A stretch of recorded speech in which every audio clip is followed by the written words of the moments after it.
It's often said that Ahmedabad interviews are one of the toughest interviews, and these are not intentional but more like a design.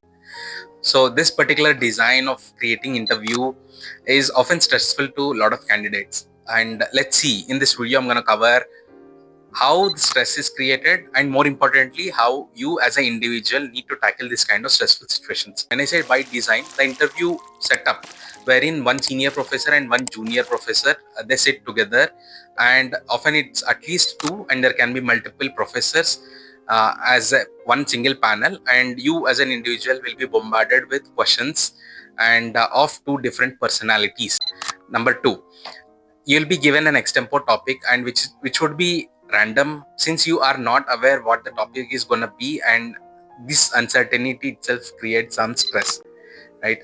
Number three, let's say they start your interview, and between the moment you start your extempore and while you're defending your points, suddenly they will switch from extempore to your profile, and this particular switch would be so random, and often it will be like, oh my god, what did I do? Did I tell something wrong?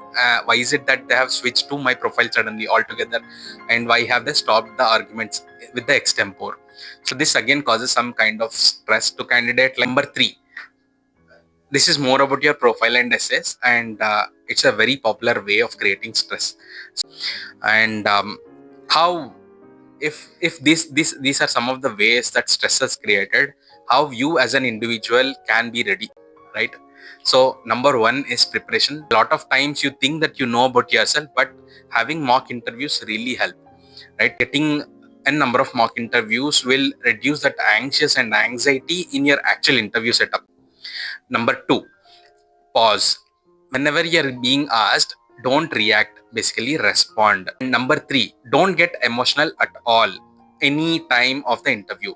See, they want to create an environment or simulate a kind of environment that is realistic, or that can happen in reality as well, right? So in reality, let's say you are in a senior leadership position, and you will be faced, or you'll be put in a lot of ambiguous situations wherein you need to take decision, you need to convince people, you need to be in a position where you are the person who are spearheading in an ambiguous environment, where in reality things are not working in favor but against you.